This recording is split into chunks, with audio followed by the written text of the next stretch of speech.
34. Segundo livro das Crônicas, capítulo 34.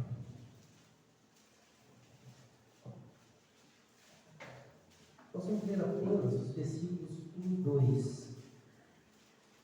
Mas eu queria que você ficasse com a Bíblia aberta. Não só agora, né? Sempre que estivermos meditando na palavra de Deus, é bom a Bíblia estar aberta para a gente fazer como os cristãos de Bereia. Vai que o pastor resolva falar alguma coisa que está incorreta. A gente está ali, fiscalizando.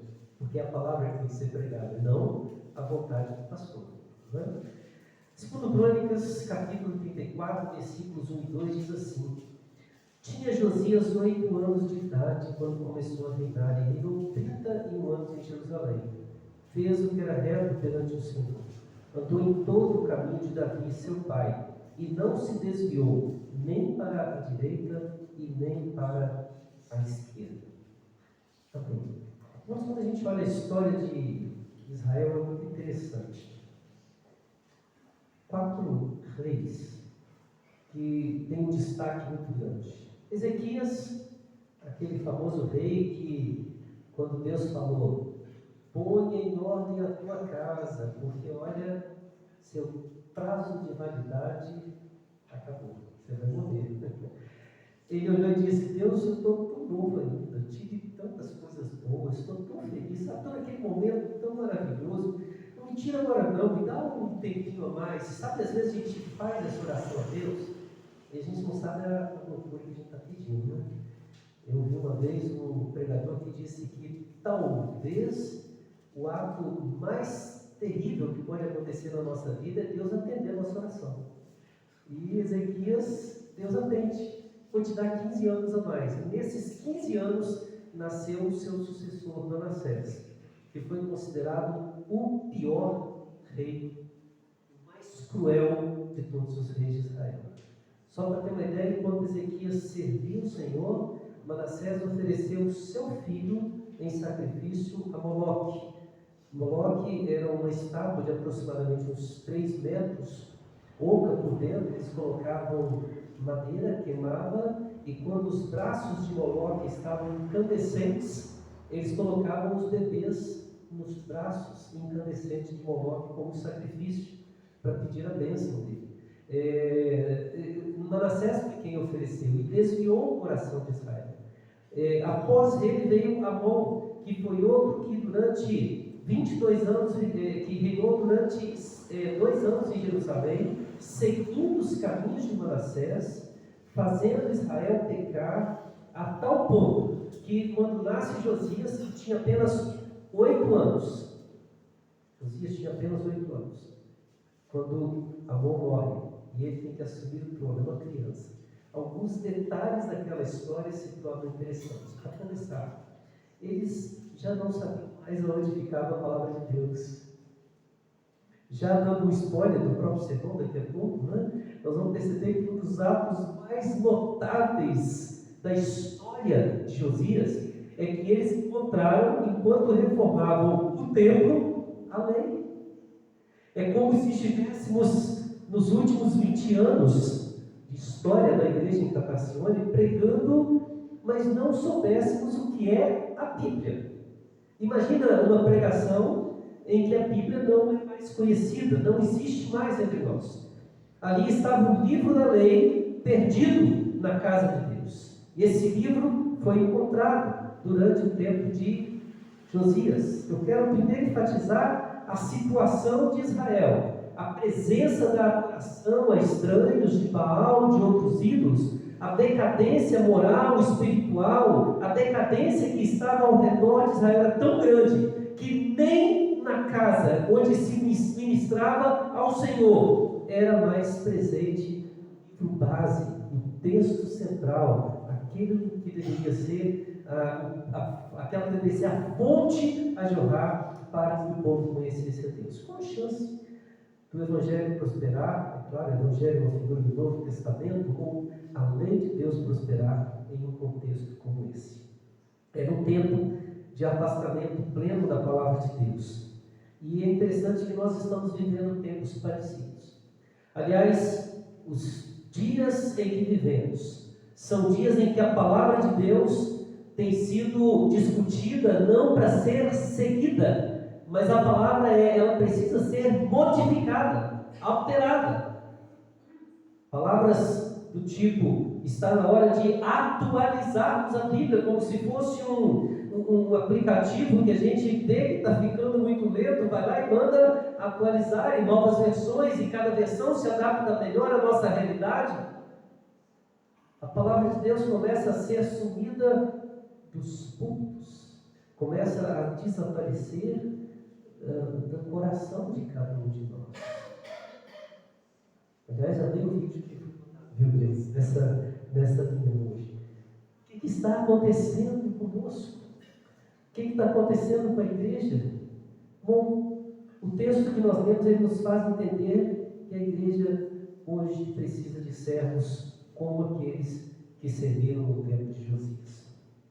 Servos preciosos. Aliás, ao comemorarmos o aniversário da igreja, sempre ouvi essa pergunta: que presente a igreja deve receber? O melhor presente que a igreja pode receber somos nós, servos de Deus, desejosos de viver e servir e ministrar para a glória de Deus, mas não apenas gente que enche a igreja. Precisamos de servos verdadeiramente dispostos a viver para a glória do Senhor. E que tipos de servos nós podemos encontrar a partir desse texto? Primeiramente, nós poderíamos dizer que a igreja precisa de servos comprometidos com o Evangelho e não com projetos pessoais. A igreja precisa de servos dispostos a ler, amar, obedecer e viver a palavra de Deus. Ainda que isso venha nos trazer problemas, prejuízos. Será que a gente consegue entender a intensidade daquilo que a gente canta?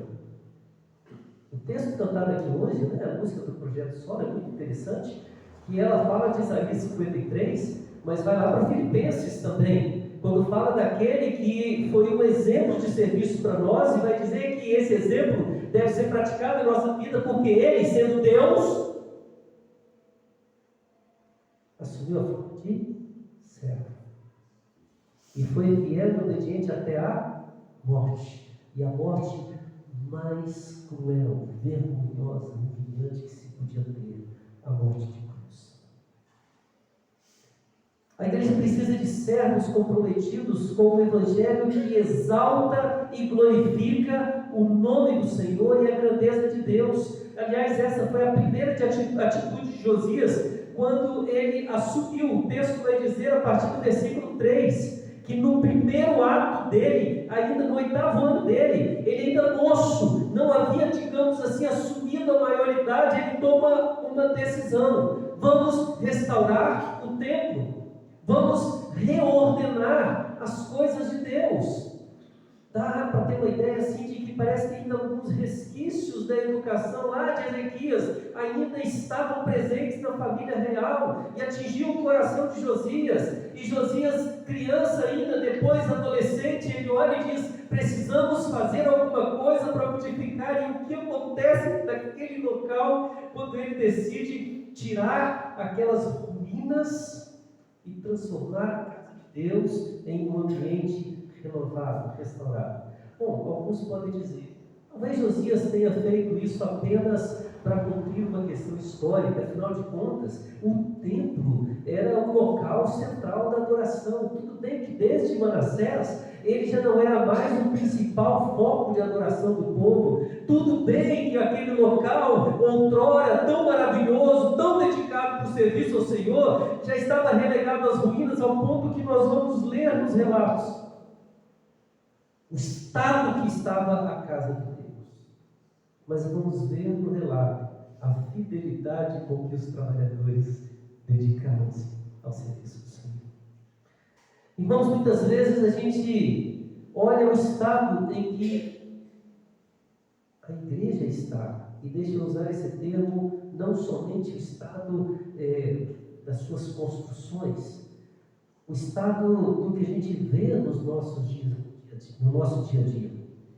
Hoje foi engraçado que Eu estava dando aula de classe de catecúmenos de manhã e, de repente, num determinado momento, comecei a citar um texto bíblico e falando sobre exatamente situações que mostram o quanto as pessoas vão se desviar do Evangelho nos últimos tempos.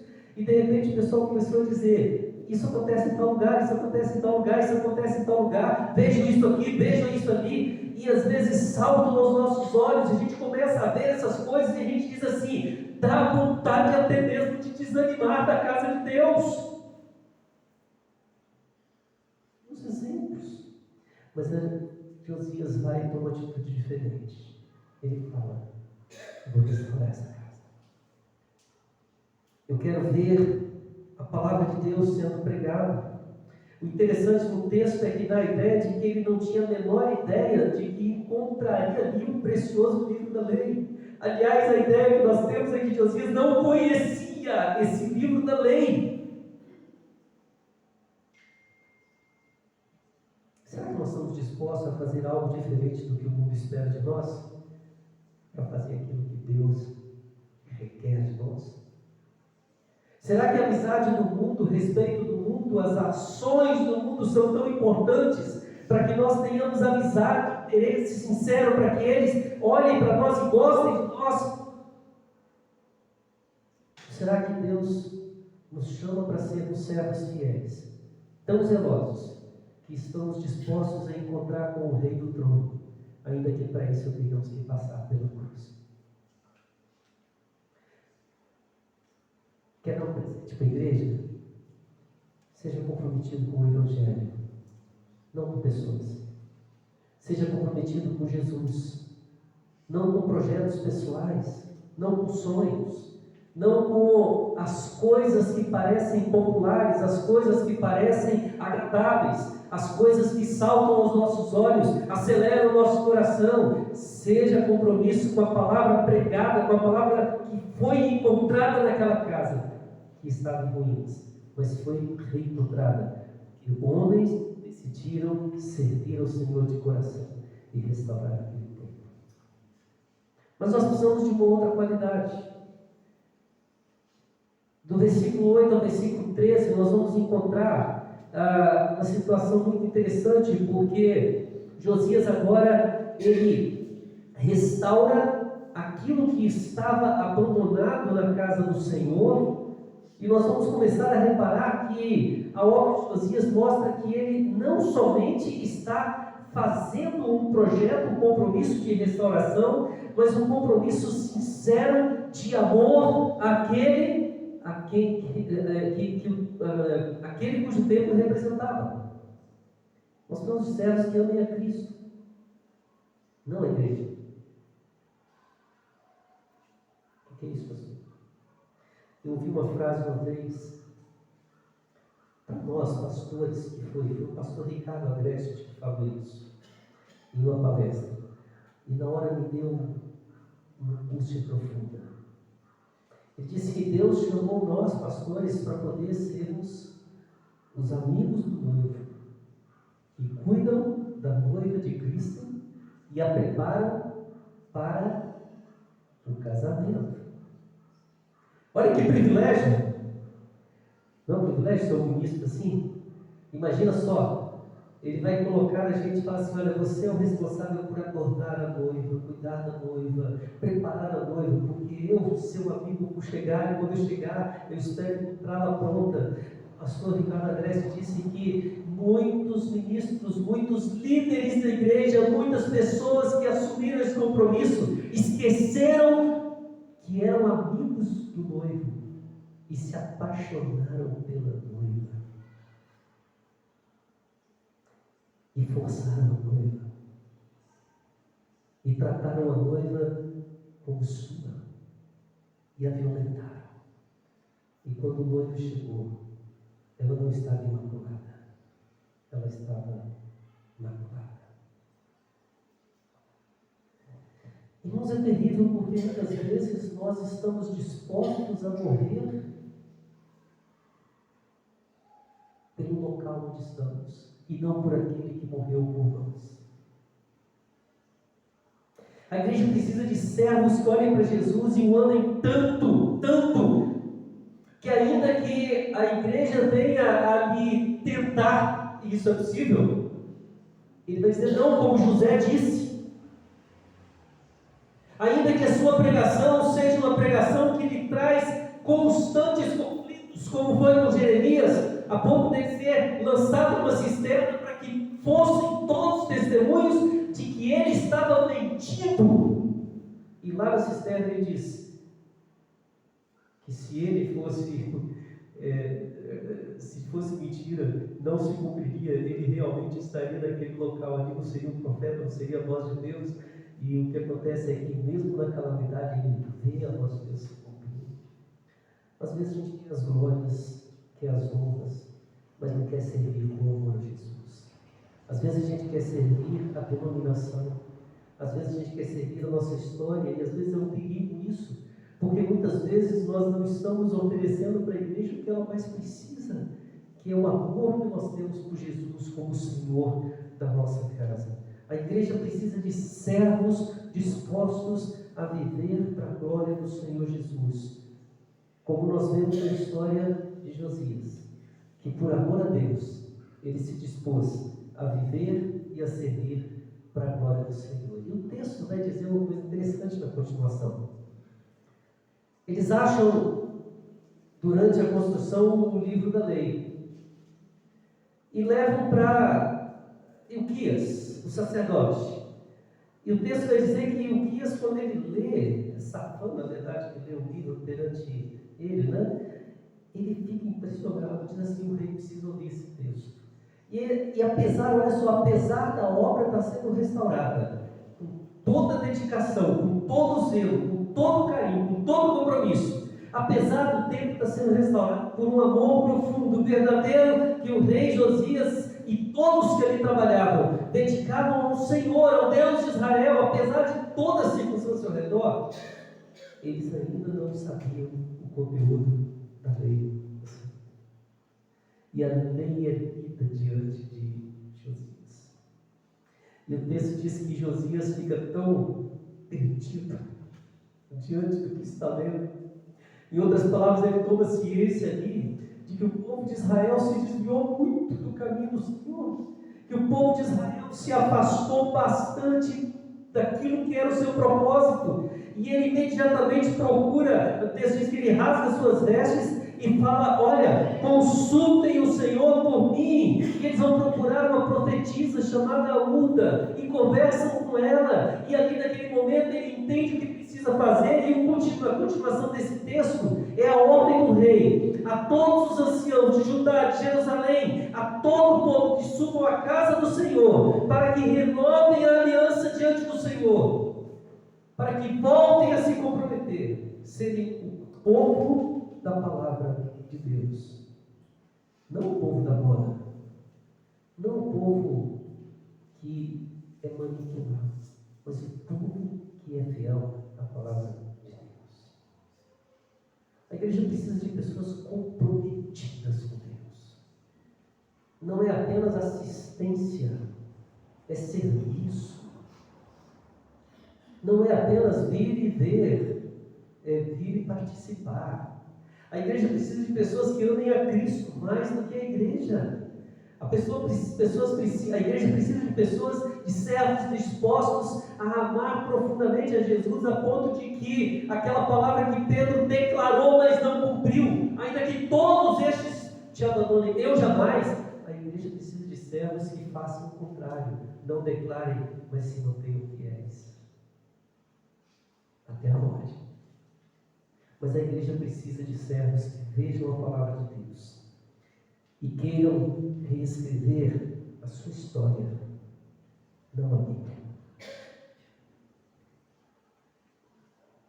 Após encontrar o livro da lei, Josias passa a restaurar a autoridade da lei, da palavra de Deus sobre toda a plenitude do reino. Após encontrarem a palavra de Deus, eles reveem seus pensamentos, suas atitudes, as liturgias. Eles reveem toda a estrutura de funcionamento do reino e adaptam toda a sua história para serem submissos à palavra de Deus.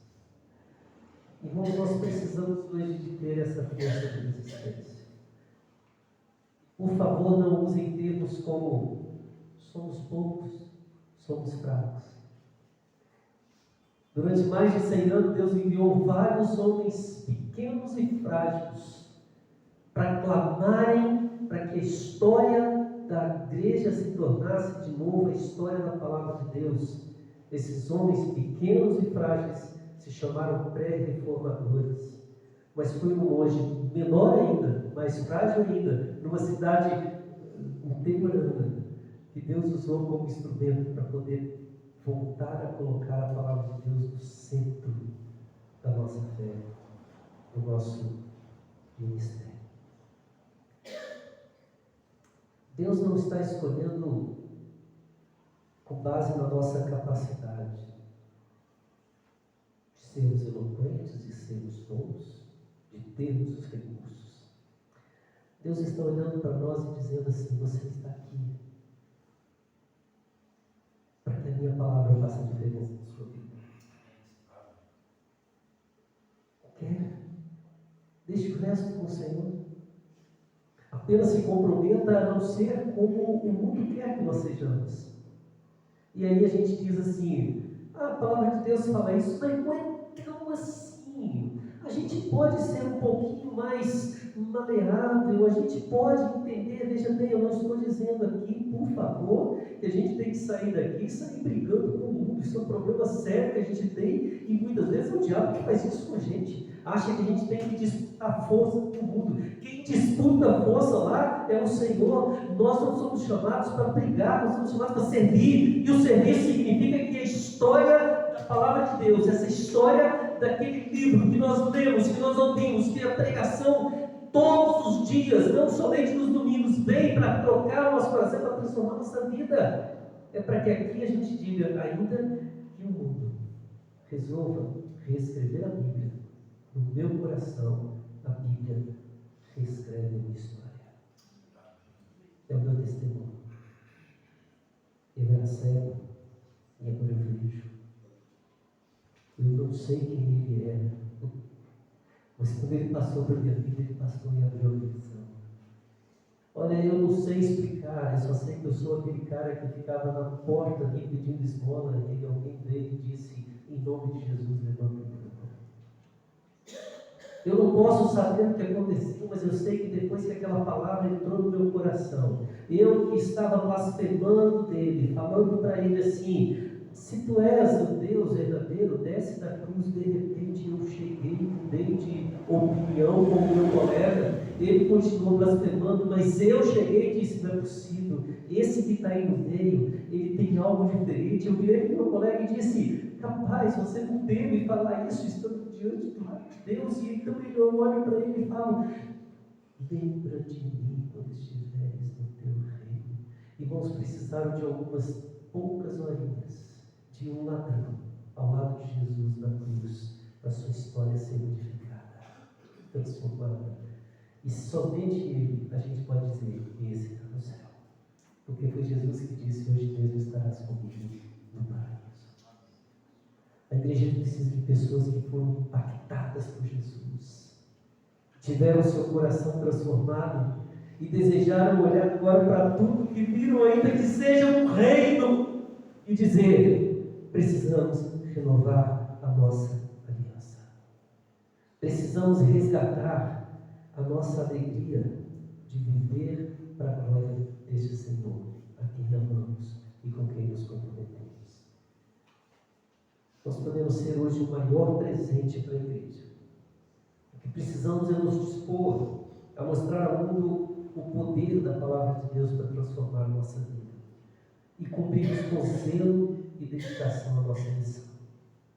E creio que se a IPB Catacione está completando 20 anos, eu tenho certeza que nós temos muitas histórias para contar. De servos que não se esmoreceram, tenho certeza que passaram lutas, né? Tenho certeza que alguns fraquejaram. Não é só aqui, é em todo lugar.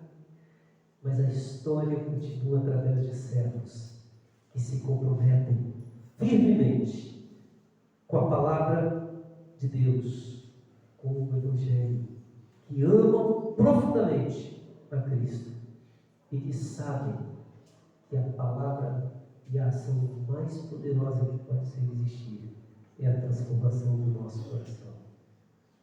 Este é o presente que eu quero te desafiar a dar na Igreja Presbiteriana de Cantacione no seu aniversário. O meu coração, para ser transformado pela palavra, para amar profundamente Jesus Cristo e para servir apenas a Ele. Como diz aquela música do grupo Logos, grupo Lemos, eu quero ser apenas servo e nada mais. Que Deus te abençoe.